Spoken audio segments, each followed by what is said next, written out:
Hey guys, how's it going on? And today here's my review for England versus USA.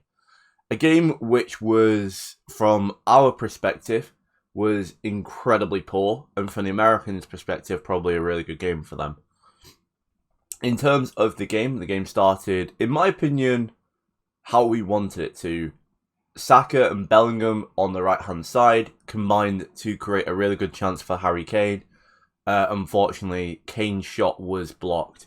I did, however, think at that point, Saka could have easily have just absolutely fired one at goal, and I don't really think that Turner would have been able to have saved it just from the angle. Like, Turner pretty much had a lot of his far post exposed there, and I think that might have been a case that Saka might not have looked up. But just like I say, it's fine, because like I say, we can't dwell on chances such as that.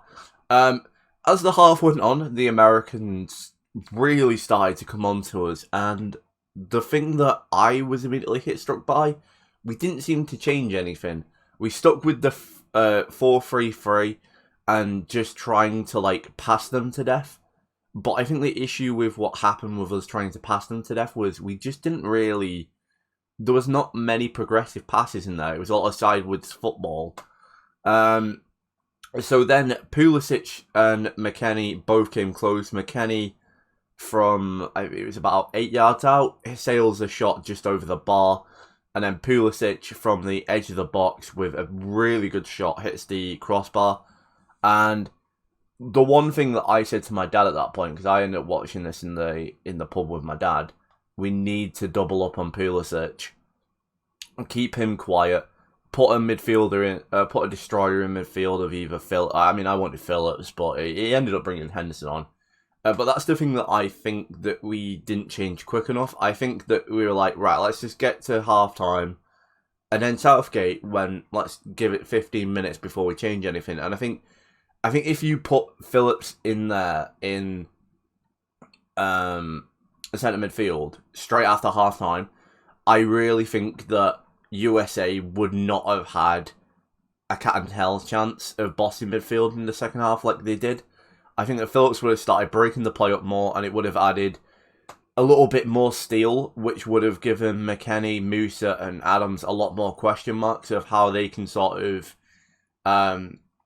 be that really good collective unit that they were. So then, like I say, the second half proceeded the same way pretty much that the first half did. Very poor. I believe actually in the end, both teams only ended up with one shot on target, which I think tells you everything about the game. I think Grealish and Rashford were really good when they came on. Henderson added a bit more, I think, discipline into midfield. I might actually argue for Henderson starting against Wales on Tuesday, just because it looked like it calmed the midfield down quite a lot, and that looked really good.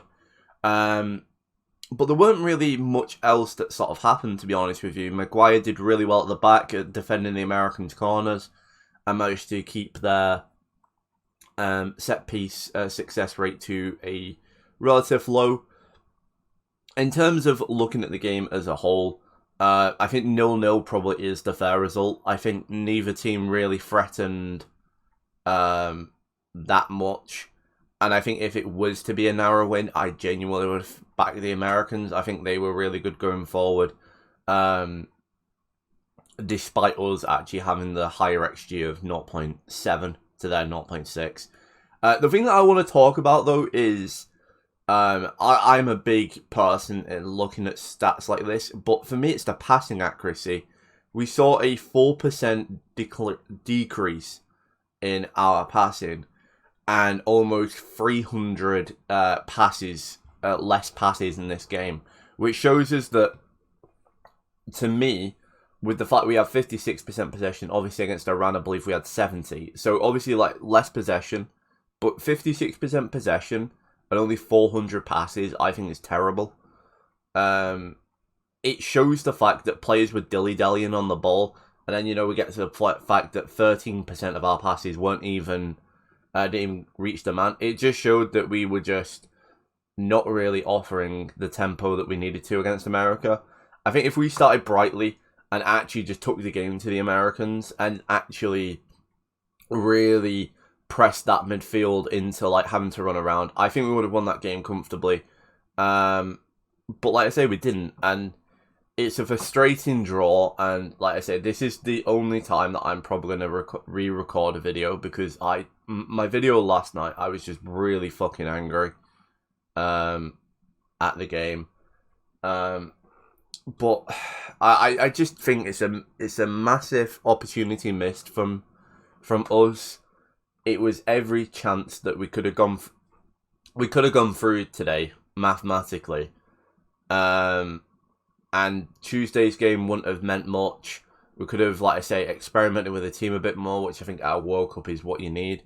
But instead, we go into Wales needing a result. And to be honest with you, I sort of feel like we're going to get a draw against Wales. I think it'll be much the same on Tuesday. But what do you guys think of the game? Yeah, I'll put my Wales versus England match preview out on Monday, and hopefully, like I say, in there we can have a look at maybe where everything went wrong. But it's clear to see that quite a lot went wrong in this game today.